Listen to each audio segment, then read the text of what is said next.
Ya hemos hablado acerca de los falsos maestros, ya hemos hablado acerca de la oración por parte de los varones, la oración evangelística, ya hablamos acerca de el atavío de la mujer, qué es lo que Dios quiere de la mujer. Y hoy le voy a pedir al hermano Ramón que abra bien sus oídos porque vamos a hablar acerca de Ramón. No mentiras, vamos a hablar acerca del obispado próximamente en la voluntad de Dios, acerca de los requisitos de los diáconos, pero hoy a causa de tiempo, porque pues la idea es respetar la hora y media de enseñanza, no pasarme más. Entonces simplemente quiero que veamos una introducción acerca del tema, de alguna manera que veamos algunas aclaraciones, como echar un cimiento, una base con relación al tema que veremos, que se trata entonces de los requisitos de los obispos y de los diáconos, capítulo 3 de Primera Timoteo.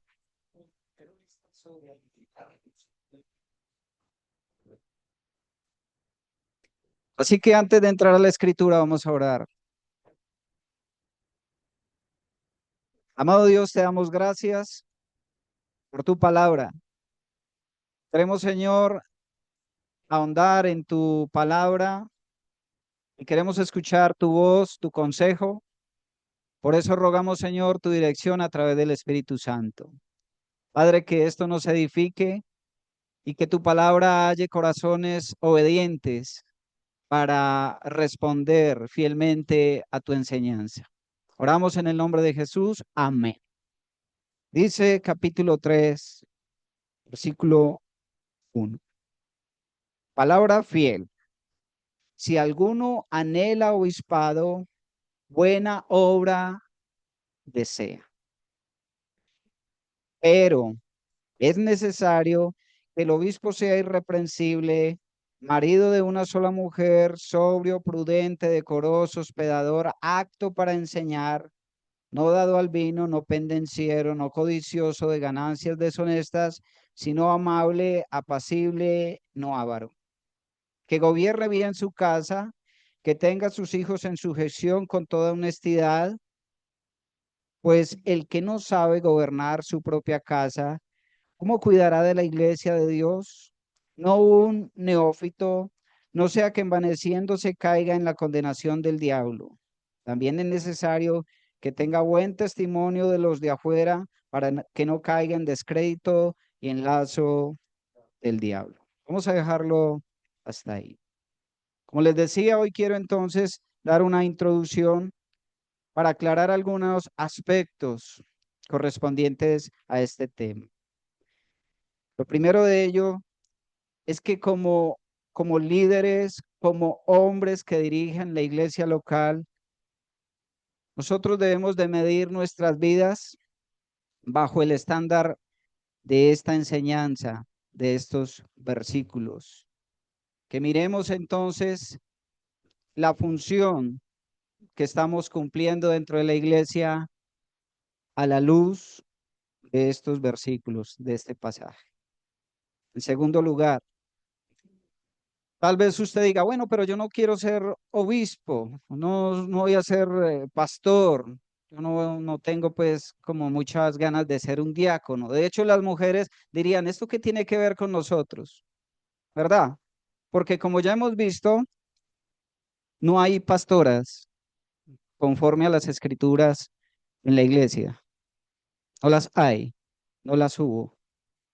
Y conforme a las escrituras no tendrán por qué haberlas, ¿verdad? Sin embargo, cuando vemos esto, entonces pensamos que este texto es irrelevante para nosotros, porque, bueno, nos distanciamos por el hecho de que como no vamos a ser obispos, no tenemos eso, entonces no es importante, pero estas virtudes que vemos en estos versículos eh, en relación claramente con el pastor o con el obispado, todas estas virtudes las vemos en el Nuevo Testamento tocantes a todo creyente fiel, a todo creyente fiel. Por ejemplo, cuando dice que es necesario que el obispo sea irreprensible, pues vemos en las escrituras que el deseo de Dios, el mandato de Dios para todo creyente fiel es que seamos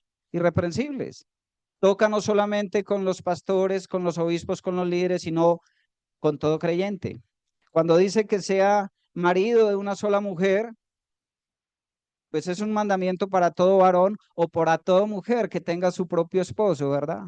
Así que estas virtudes que están concentradas acá para los pastores, la vemos esparcido a lo largo de todo el Nuevo Testamento, incluyendo a las mujeres, a los creyentes fieles, y el deseo de Dios es que cada creyente refleje entonces estas virtudes. Así que vamos a estar estudiando acerca del diaconado, del obispado, del pastorado, pero vamos a estar analizando todas estas virtudes y debemos de apropiarnos de esta enseñanza como para nosotros, cada uno de nosotros.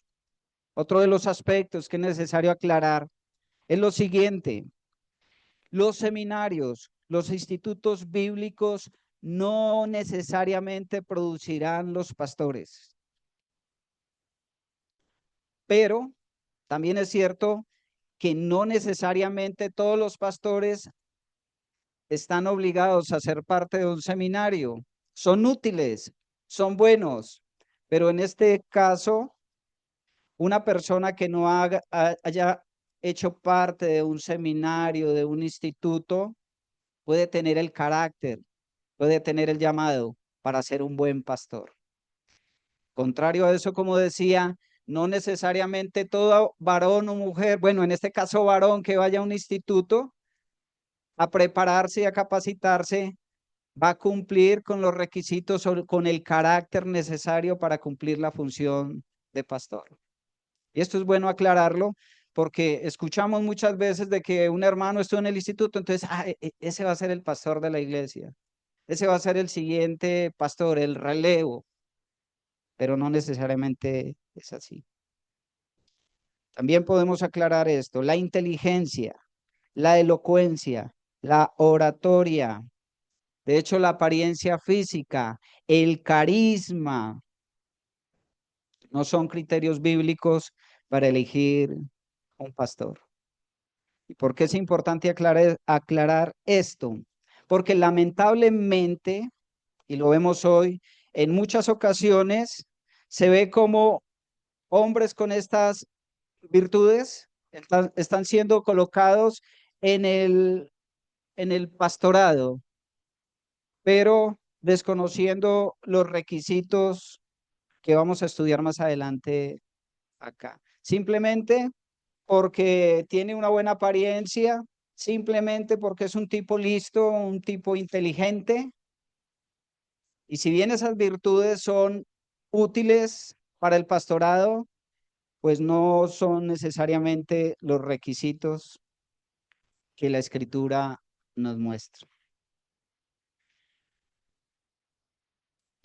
Muy bien. Otro de los aspectos: no se debe de nombrar líderes a la ligera, pastores a la ligera.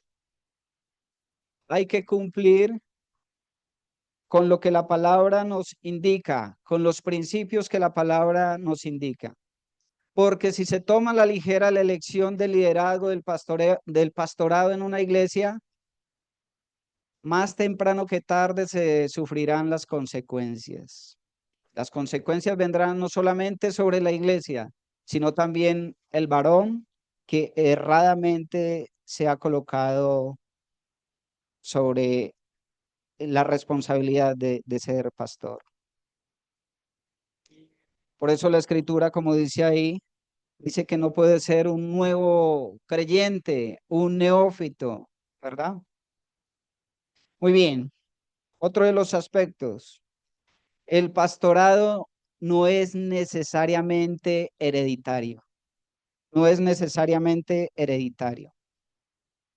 Esto también es importante aclararlo porque hoy muchas iglesias, muchas asambleas practican esto. Una persona fue pastor, un varón fue pastor por muchos años y cuando envejece o muere, el que hereda el pastorado es el hijo. Entonces se vive una secuencia de pastorados de una misma élite, de una misma familia, sin necesariamente cumplir con los requisitos que la escritura nos indica. Eso nos sugiere que un hijo de un pastor no pueda llegar a ser pastor. Si tiene el llamado del Señor y cumple con los requisitos, puede llegar a ser un pastor, pero no necesariamente el hijo de un pastor cumpla con los criterios necesarios para ser el siguiente pastor. De hecho, se ve como en ese tipo de prácticas se hace mucho daño a la iglesia, mucho daño a las asambleas, a la vida de los creyentes. Otro de los aspectos para clarificar, la elección de los pastores de una iglesia local. Y yo digo esto, parece broma, pero es cierto. No se eligen a través de sueños, no se eligen a través de visiones o supuestas revelaciones, no se escogen por votos, no se escogen por simpatía, porque da buenos diezmos, porque se congrega fielmente, porque es una persona amable, porque tenga una apariencia de humildad, una aparente humildad o por cualquier otro tipo de cosas externas diferente a lo que la escritura nos indica. Muy bien. Otro de los aspectos para clarificar. Tampoco se escogen los pastores en la iglesia por ser buenos profesionales fuera de la iglesia, que tiene grandes negocios, porque Dios bendice sus negocios, porque tiene influencias fuera de la iglesia. Si una persona con estas características es elegida pasando por encima de los requisitos que la escritura nos muestra, pues eso nos condenaría fácilmente al fracaso. Y como les digo, no solamente a la iglesia, sino a la persona como tal. Otro de los aspectos, la iglesia local debe de orar para que Dios envíe obreros a su mies.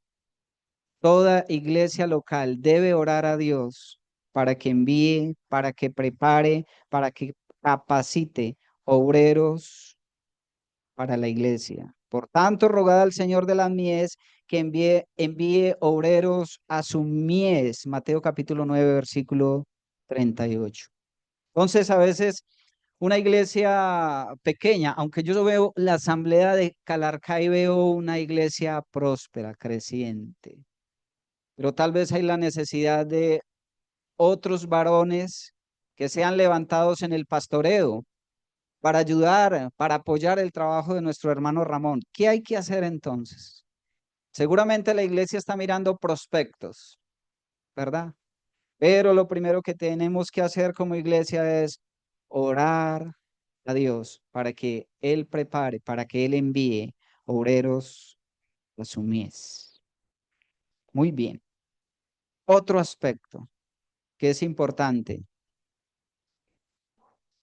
Y mi hermano Ramón, que es el anciano, el pastor de esta congregación, no dejará mentir. Yo no soy pastor.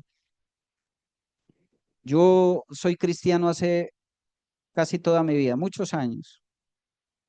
He servido al Señor en diferentes áreas. Algunos me ven como pastor, pero yo no soy pastor. No soy reconocido en la iglesia como pastor. De hecho, siento que no tengo el llamado para ser pastor, no en el momento, pero vivo cerca de los pastores, trabajo en el liderazgo y yo sé que en la vida ministerial de un pastor tiene grandes matices. Por un lado, hay mucha bendición, hay momentos muy gratos, hay momentos de regocijo, de sonrisa, de satisfacciones, pero por otro lado hay grandes dolores. ¿Sí o no, hermano Ramón? Y yo no soy pastor, pero cuando yo voy a predicar el evangelio a una persona, a un grupo de niños, yo me gozo en el Señor cuando una persona entiende el evangelio. Lo mismo un pastor cuando ve que ha cumplido con la misión, ¿verdad? Cuando ve que hay respuesta a la obra que el Señor le ha encomendado, a su trabajo. Pero saben, cuando yo voy a la Tebaida, voy a colocar este ejemplo, mis chicos de la Tebaida, y doy una clase y esos muchachos no hacen caso, están, me duele la cabeza, salgo con estrés, algo afónico, no son tiempos tan gratos. Mucho más en el trabajo de pastoreo, que se trata de un trabajo más arduo, como veremos. Entonces, la vida ministerial en el pastoreo tiene momentos de bendición y satisfacción, pero también tiempos de dolor, tiempos de incompresiones y grandes penurias que mi hermano Ramón puede saber más que yo. Él les hablará y les compartirá luego de eso. Pero a pesar de todo eso, lo que vemos en las escrituras es que el trabajo más honroso, más maravilloso y más importante es el trabajo de un pastor. Es un trabajo arduo y difícil, pero no hay un trabajo más maravilloso que el ser el pastor de una iglesia local. ¿Por qué? Porque se trata de hacer, de hacer obra en la vida de las personas. Y ese trabajo tiene trascendencia para la vida eterna. No hay ningún otro trabajo que cumpla con ese objetivo, que marque personas y que eso tenga trascendencia para la eternidad. Entonces, sin embargo, son pocos los hombres que nacen para ser pastores, pero nacen. Dios prepara hombres para ser pastores, pero son escasos, muy, muy escasos. Por eso la mayoría de iglesias tiene pocos pastores. ¿Por qué? Porque hay ciertos criterios, ciertas virtudes que podríamos decir que solamente las cumplen unos pocos elegidos, unos pocos escogidos. Y esto nos ayuda entonces, primeramente, a entender de qué se trata el pastorado, cuál es su función, pero también que aprendamos a orar por los pastores, a estimar a los pastores, a los que están en el liderazgo, porque son una gran bendición y hermanos, son sumamente escasos. Ahora, podríamos preguntarnos entonces cuáles son los criterios, cuáles son los parámetros para tener en cuenta a la hora de nombrar pastores. ¿Cuáles son los requisitos para que una persona pueda llegar a ser pastor o obispo de una congregación? Bueno, hay un hombre, Richard Baxter, un pastor puritano del siglo XVI, que decía lo siguiente: asegúrate que tu alma haya experimentado la gracia salvadora. Pareciera una contradicción esto, pero hay pastores que no son convertidos y están detrás de los púlpitos. Asegúrate de ejercer las virtudes de forma enérgica y vigorosa, tanto privado como público. Asegúrate de que tu ejemplo no contradiga tu doctrina. Asegúrate de que tus pecados no contradigan lo que enseñas. Asegúrate de que no te falten las cualidades necesarias para la obra del Señor. ¿Cuáles son esas cualidades? Bueno, este hombre sintetiza, sintetiza de alguna forma las virtudes del carácter de un hombre digno para ser pastor de una obra. Muy bien, lo que vemos en el contexto del libro de Primera Timoteo es que había hombres que querían ser pastores. Dice en el capítulo 3, palabra fiel, si alguno anhela obispado, buena obra desea. Y había hombres que anhelaban ser pastores, obispos en la iglesia en Éfeso, pero eran hombres que estaban haciendo las cosas de manera equivocada. De hecho, estaban trayendo malas enseñanzas. Su corazón estaba inclinado a sus propios deseos. Y por otro lado, las mujeres también estaban levantándose de manera equivocada, queriendo ejercer autoridad por encima del varón. Eso lo vimos, ¿verdad? En el capítulo 1, acerca de los falsos maestros, hombres que querían eh, hacerse al liderazgo para buscar su propio beneficio, con un corazón errado, apartado de lo que es real, pero también las mujeres que querían imponerse por encima de los hombres, lo vimos en el capítulo 2. Ahora bien, hay un principio claro en las escrituras. Hay un dicho que conocemos mucho en medio de las iglesias cristianas, que dice así: tales pastores, tales las iglesias, ¿cierto? O sea, el reflejo del pastor se ve en la iglesia. Y saben que es un principio bíblico, es un principio bíblico. Miremos, por ejemplo, Oseas capítulo 4, versículo 9.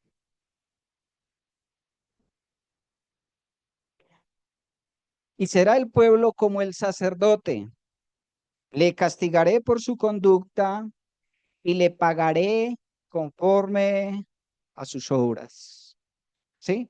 Y será el pueblo como el sacerdote. ¿Por qué? Mire, el liderazgo es el que marca la pauta.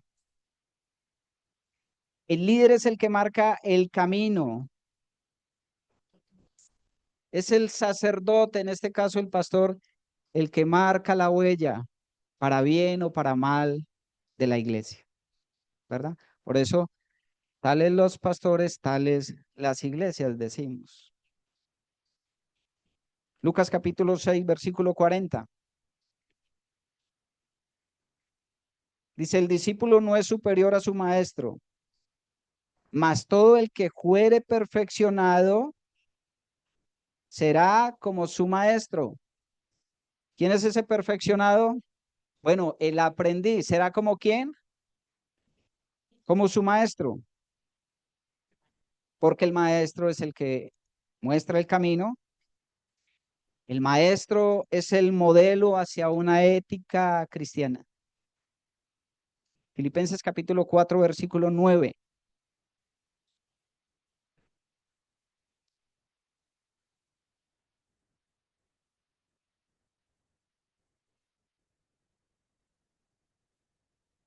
Y en este versículo, en este pasaje, Filipenses capítulo 4, versículo 9, aquí vemos cuatro verbos importantes. Dice, dice Pablo, lo que aprendisteis y recibisteis y oísteis y visteis, ¿dónde? En la vida de Pablo, en mí, en mí. Esto haced y el Dios de paz estará con vosotros.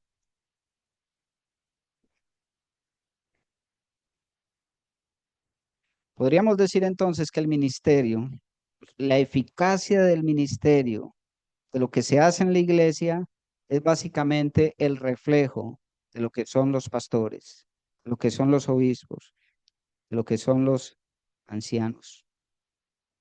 Pablo se está centrando en sí mismo, ¿sí?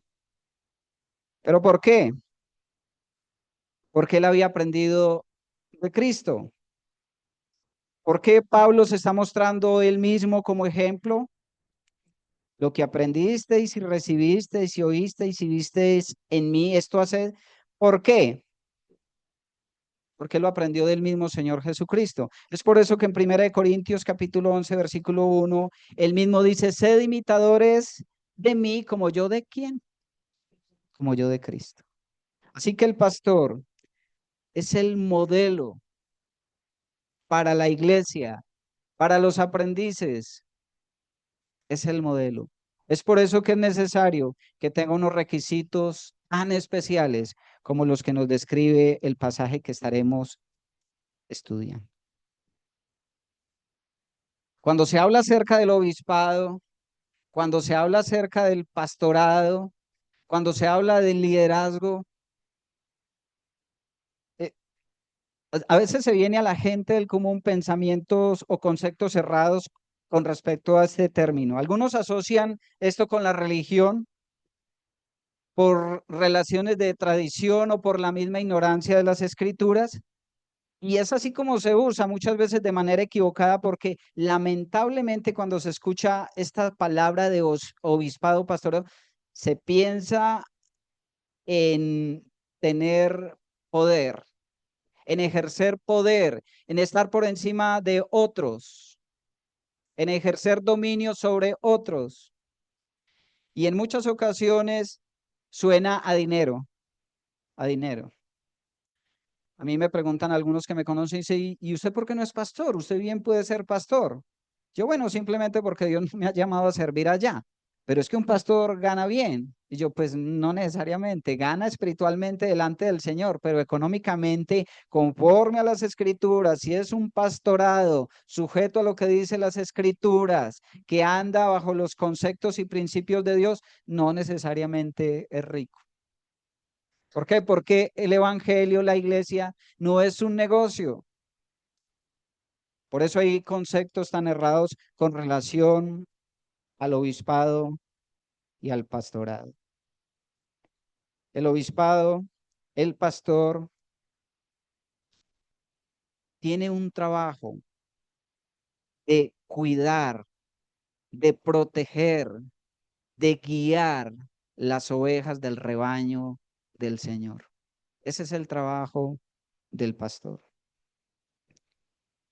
Hay un error también cuando se piensa en el pastorado, en el diaconado. Como les decía, se piensa en autoridad, ¿verdad? Pero la escritura nos muestra que la autoridad en la iglesia local no está en manos del pastor o de los líderes. ¿Quién es quién es la autoridad de la iglesia? ¿Quién es la autoridad de la iglesia? Pero desafortunadamente hay concepto errado con la autoridad en la iglesia en muchas asambleas. Es el pastor el que determina qué se hace y qué no se hace, cómo se hace, y se entrometen aún en asuntos tan privados donde no corresponden y se olvidan del verdadero trabajo del pastor, cuidar, vigilar, proveer para el rebaño, llevarlos al crecimiento. Es por eso que quiero que veamos entonces quién es esa autoridad en la iglesia. Entonces dijimos que la autoridad en la iglesia es el Señor Jesucristo, en primer lugar. En segundo lugar, el Espíritu Santo. Y en tercer lugar, las Sagradas Escrituras. ¿Estamos de acuerdo? Vamos a ver unos versículos para que podamos estar más de acuerdo. En primer lugar, la autoridad de la iglesia es el Señor Jesucristo.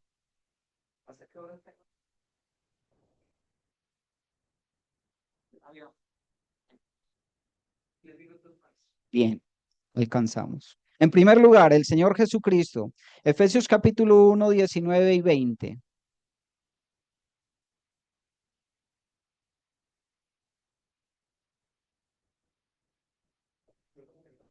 Efesios capítulo 1, versículo 19.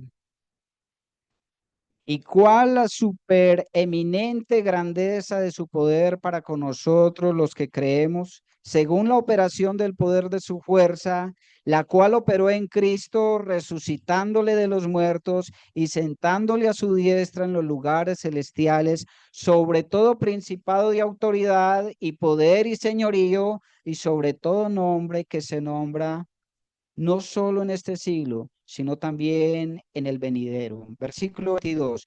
Y sometió todas las cosas bajo sus pies y lo dio por cabeza sobre todas las cosas a la iglesia, la cual es su cuerpo, la plenitud de aquel que todo lo llena en todo. Ese es el Señor Jesucristo, el que tiene poder sobre todo. Todo lo sujetó bajo sus pies y dio autoridad a la iglesia, pero Él es el Señor, Él es el Señor, Él es el dueño. Él fue elevado sobre toda autoridad, sobre todo hombre, sometió todas las cosas bajo sus pies y dio todas las cosas a su iglesia. Él es la cabeza, eres eminente, es el dueño de la iglesia. ¿Estamos de acuerdo? Amén. Hechos capítulo 20, versículo 28. Por tanto, mirad por vosotros y todo el rebaño en que el Espíritu Santo os ha puesto provistos para apacentar la iglesia del Señor. ¿La iglesia de quién? Del pastor. La iglesia del Señor, la cual Él ganó por su propia sangre. Así que el pastor está puesto para apacentar la iglesia de Dios que Él, Cristo, ganó, compró por su propia sangre. Él fue el que redimió a la iglesia. Él fue el que dio su vida. Él derramó su sangre por cada uno de los que se congregan acá.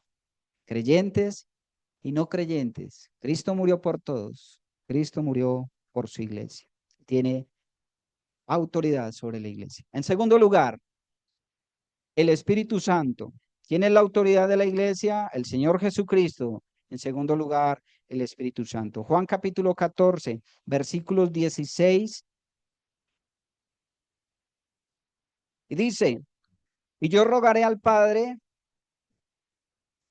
y os dará otro consolador. ¿Quién está hablando? El Señor Jesucristo. Él está diciendo que después de su partido él oraría al Padre y enviaría otro consolador, otro de la misma especie, otro de la misma especie. Se me perdió, acá está. Para que esté con vosotros, ¿para qué? El Espíritu Santo está con la iglesia para siempre. Versículo 17. El Espíritu de verdad, el cual el mundo no puede recibir porque no le ve ni le conoce, pero vosotros le conocéis porque mora con vosotros y estará en vosotros. El Espíritu Santo no solamente mora con nosotros, sino con nosotros. En cada creyente en particular y en la iglesia en general. Ahí está el Espíritu Santo. Podemos decir que el Espíritu Santo es el verdadero representante de Cristo en la tierra. Él es el vicario de Cristo en la tierra. No es el Papa, es el Espíritu Santo, el que, el que representa al Señor Jesucristo en la iglesia. Primera de Corintios capítulo 12, versículo 13. Porque por un solo espíritu fuimos todos bautizados en un cuerpo, sean judíos o griegos, sean esclavos o libres, y a todos esos dio a beber de un mismo espíritu, por un solo espíritu en un mismo cuerpo. ¿Qué sugiere este versículo? Que sin el Espíritu Santo no habría regeneración. Sin la obra del Espíritu Santo no habría la conformación de una iglesia. El Espíritu Santo es el que escoge a sus siervos. Él es el que soberanamente da dones a sus siervos. Así que el Espíritu Santo es la verdadera autoridad de la iglesia. Cristo y el Espíritu Santo. Pero en tercer lugar, la palabra de Dios. ¿Qué usa el Espíritu Santo? para guiar, para enseñarle la verdad a su iglesia.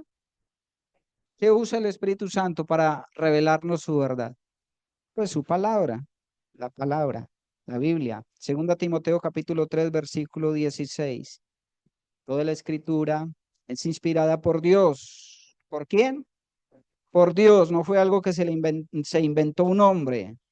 Y dice que también es útil para enseñar, para redarguir, para corregir, para instruir en justicia. La palabra de Dios inspirada y útil, ¿verdad? Segunda de Pedro capítulo 1, versículo 19 al 21. Tenemos también la palabra profética más segura, a la cual hacéis bien en estar atentos, como a una antorcha que alumbra en lugar oscuro, hasta que el día esclarezca y el lucero de la mañana salga en vuestros corazones. Versículo 20. Entendiendo primero esto, que ninguna profecía de la Escritura es de interpretación privada, porque nunca la profecía fue traída por voluntad humana, sino que los santos hombres de Dios hablaron siendo inspirados por el Espíritu Santo. Y un texto más, Judas, versículo 3. Amados, por la gran solicitud que tenía de escribiros acerca de nuestra común salvación, exhortándoos que contendáis ardientemente por la fe que ha sido dada una vez a los santos. Y esta palabra aquí, fe, la fe es el cuerpo, es el conjunto de doctrinas dadas por el Espíritu Santo conforme a las Escrituras una vez y para siempre. Y sabemos que el canon bíblico ya se cerró. Lo que se escribió, lo que se inspiró, quedó para siempre y no hay nada más que agregarle. Así que Cristo es la máxima autoridad de la iglesia porque Él murió por su iglesia. Él la compró con su sangre. El Espíritu Santo es el que mora con nosotros, en nosotros. Él es el que formó la iglesia. Él es el que la sigue conduciendo, el que la sigue guiando. Él es el que sigue mostrando la verdad que inspiró. Él es el verdadero vicario de Cristo en la tierra. Y el Espíritu Santo utiliza su palabra para enseñarnos. ¿Ok? Muy bien. Ahora, es muy interesante porque Cristo siendo Dios, el Espíritu Santo siendo Dios, ellos se sometieron. El Hijo habló lo que aprendió del Padre. El Espíritu Santo hablaba lo que Cristo, lo que escuchó de Cristo. Y el Espíritu Santo dejó todo eso que escuchó impreso en las Escrituras. Ninguno de ellos hizo algo por su propia voluntad, se sujetaron. ¿Cuánto más los hombres, los pastores que han recibido una autoridad delegada deben o debemos de sujetarnos a la voluntad de Dios, a la voluntad del Espíritu y a su santa palabra? ¿Verdad? ¿Por qué es importante esto? Porque hay hay un problema grande en medio del pastorado en las iglesias, que están llevando a las iglesias al fracaso por el mal liderazgo, porque no se sujetan. Ven esto como una opción de tener una autoridad, de tener cierto poder, de adquirir, de cumplir los deseos de su corazón pecaminoso, pero no se están sujetando a la máxima autoridad de la iglesia. Quiero leer solamente 3 versículos. Juan capítulo 7, versículo 16-18,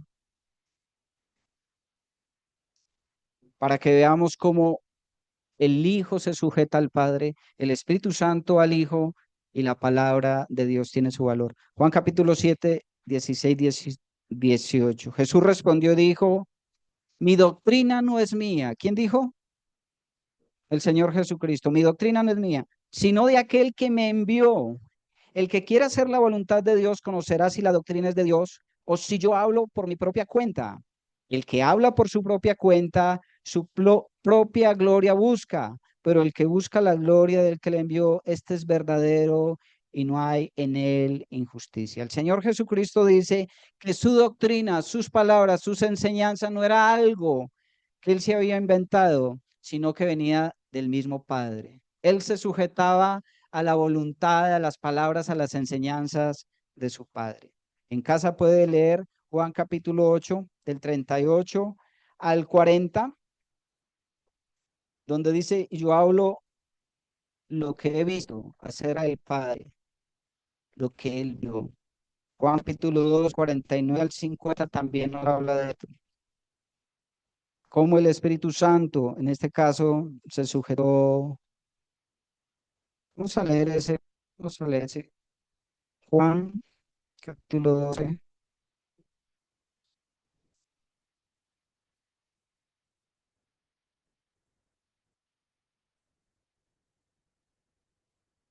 49 y 50. Porque yo no he hablado por mi propia cuenta. El Padre que me envió, Él me dio mandamiento de lo que he de decir y de lo que he de hablar.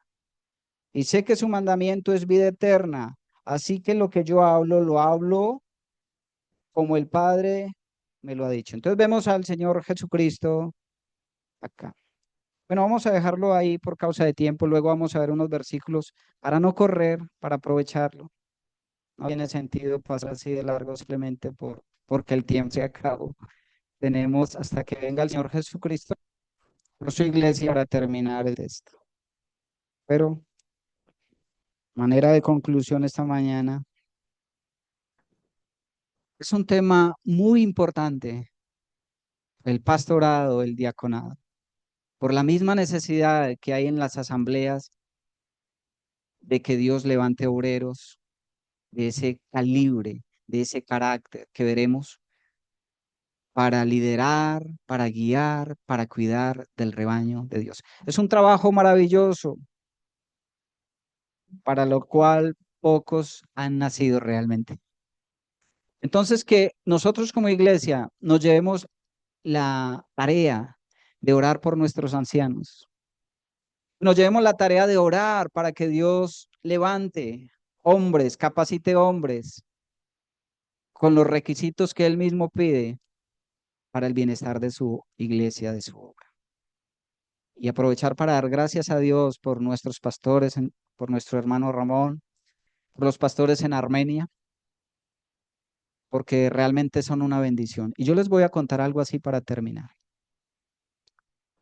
Yo he sido un creyente muy activo en la iglesia desde que llegué a los pies del Señor y he crecido con esos pastores que he nombrado junto a ellos.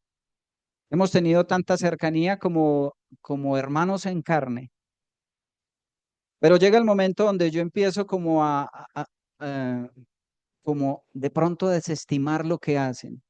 Pero llegó un tiempo donde el Señor me habló y me llevó a ver a esos hombres como lo que son, hombres diferentes, hombres diferentes. Y empecé a orar por ellos y Dios me dio un amor tan grande por esos pastores, una estima tan grande por ellos, que yo realmente, como se dice, yo me quito el sombrero delante de ellos. Yo hablo con los pastores, Fernando, Julián, yo les digo, aún por el hermano Alan que me predicó el evangelio siendo yo un niño, y yo mis respetos, yo no tengo esa capacidad. Yo doy gracias a Dios por sus vidas. Es que Dios nos ayude a ver la realidad de la vida de un hombre que Él ha puesto como pastor sobre su iglesia. Son hombres comunes y corrientes, son frágiles, débiles, que solamente los hace fuertes ese llamado y la presencia de Dios en sus vidas. Amén. Oramos para terminar. Dios amado, te damos gracias por tu palabra, por lo que aprendemos de ella. Señor, ayúdanos a ser motivados por tu palabra para orar, para acercarnos, rodear a estos varones que tú has puesto como pastores, para que nosotros no seamos carga, sino que seamos de bendición para ellos. Oh Dios, gracias por los ancianos que has puesto, por los pastores que has puesto en nuestras asambleas. Rogamos, Señor, por sus vidas, rogamos, Señor, por sus familias, rogamos, Señor, que tú los sigas llevando al crecimiento, que ellos puedan tener una relación íntima y continua contigo en todo momento, que tú seas su guía, su dirección en todo tiempo. Te agradecemos por sus vidas y los colocamos en tus manos. Gracias, Señor, por tu palabra y seguimos en tu presencia. Oramos en el nombre de Cristo Jesús. Amén. Que Dios les bendiga. Gracias por su tiempo.